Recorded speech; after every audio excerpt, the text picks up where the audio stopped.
Haleluya. Haleluya. Yang dilengkapi dengan kuasa Tuhan sehingga bayang-bayangnya menyembuhkan orang, saudaraku. Saudara, hal yang sama juga bisa bekerja bagi kita semua, bisa terjadi bagi kita semua. Amin, saudara.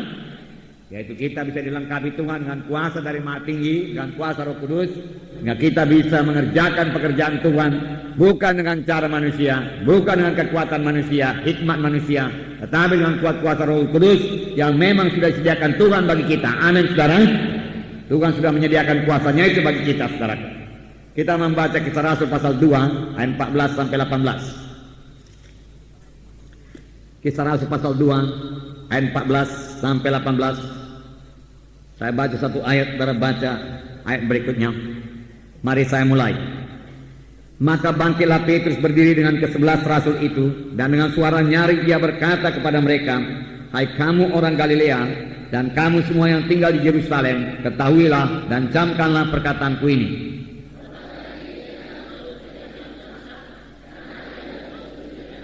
Tetapi itulah yang difirmankan Allah dengan perantaraan Nabi Joel.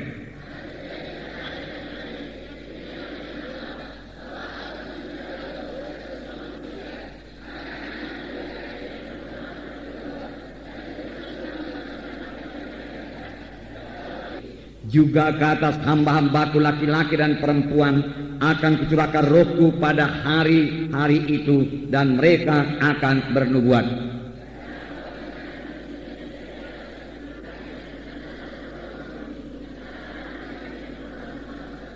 Ya, sampai situ dulu. Nah, saudara yang kekasih dalam nama Yesus, khotbah Petrus ini, saudaraku, sangat berkuasa. Memang kemudian dia menerangkan mengenai kematian Tuhan Yesus dan kebangkitan Tuhan Yesus.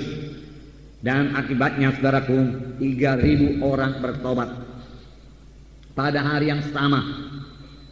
Di pagi hari itu dia berkhotbah, saudaraku, 3.000 orang dibaptiskan, bertobat dan dibaptiskan pada hari yang sama. Boleh jadi pada siang hari, boleh jadi pada sore hari, saudaraku.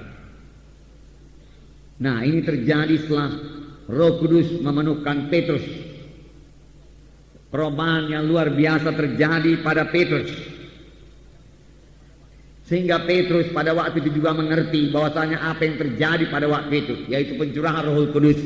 Pada waktu 120 orang berkumpul di bilik atas, lalu satu deru angin keras memenuhi ruangan itu, memenuhi seluruh Yerusalem juga.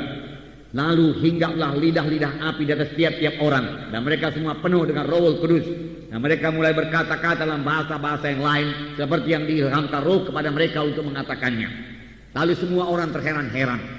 Minggu yang lalu sudah kita baca, karena mereka mendengar orang-orang ini berbicara dalam bahasa-bahasa di mana mereka telah dilahirkan, padahal mereka sama sekali belum pernah belajar bahasa tersebut.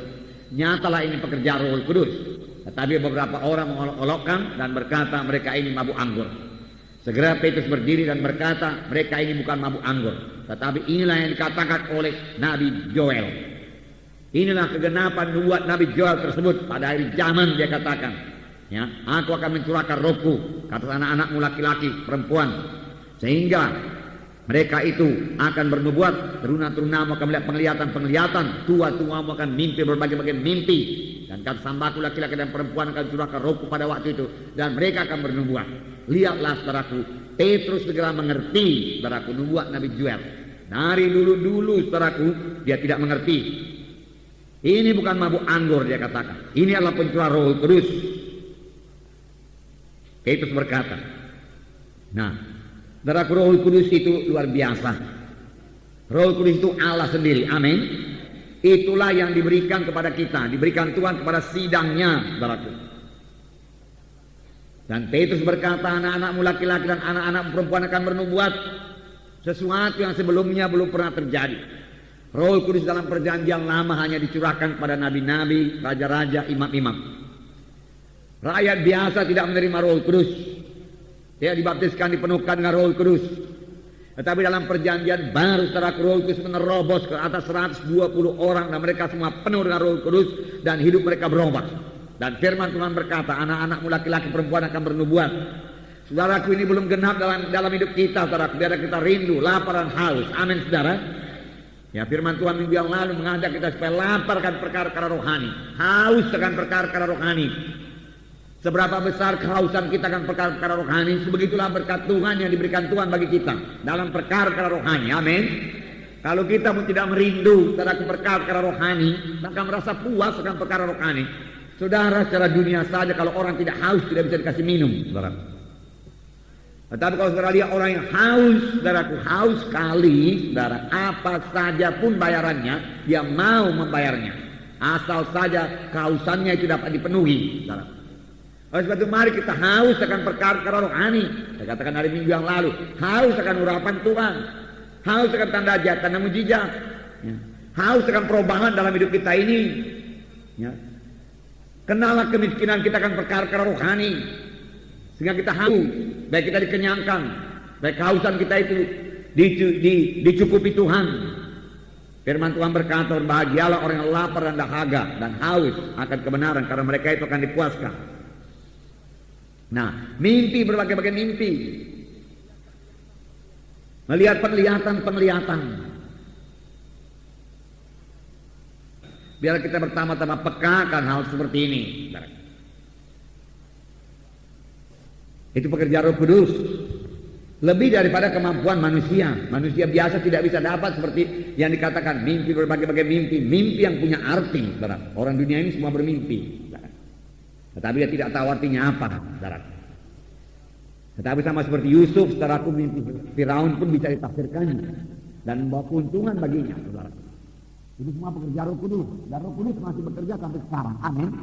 Roh Kudus masih memberitahu perkara-perkara yang akan datang sekarang ini, saudara. Ya. Biarlah kita, saudaraku, sungguh-sungguh mohon pimpinan Roh Kudus, sungguh-sungguh menjadi orang rohani, saudara. Di sini kita melihat pengertian Petrus segera bertambah, terbuka pikirannya. Dia mengerti perkara-perkara rohani. Dia mengerti ini nubuat Nabi Joel, pencurahan Roh Kudus, dan dia ingat apa yang dikatakan Nabi Joel. Firman Tuhan sampaikan Nabi Joel, pada akhir zaman, hari-hari terakhir mencurahkan Rohku, pemuda-pemudamu akan bernubuat, dia katakan, ya, melihat mimpi, penglihatan dan lain sebagainya. Dia tahu terus, saudara. Padahal tahukah saudara, sebelum itu Petrus sangat berat dalam pengertian rohani, berat sekali dalam pengertian rohani.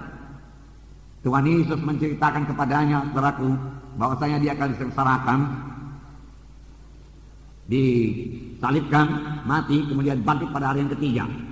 Ini penderitaan Tuhan yang pertama, yaitu pada waktu Tuhan dipermuliakan di atas sebuah gunung. Apakah kata Petrus? Dijauhkan Allah daripadamu, dia katakan. Ya. Tetapi Tuhan Yesus berpaling dan menengking Petrus. Ya. Nyahlah ke belakangku, hai iblis, karena engkau bukan memikirkan perkara Allah. Ya. Petrus tidak mengerti, Petrus tidak mengerti sama sekali apa yang dikatakan oleh Tuhan Yesus. Dan pada suatu kali juga waktu Tuhan mengajar murid-murid, Tuhan Yesus berkata, banyak perkara-perkara yang aku mau ajarkan kepadamu, tapi sekarang ini kamu belum sanggup menerimanya. Belum bisa, tidak bisa diterima dengan akal pikiran manusia. Perlu Roh Kudus untuk itu. Amin, saudara. Perlu Roh Kudus, itulah dia pekerjaan Roh Kudus, saudaraku.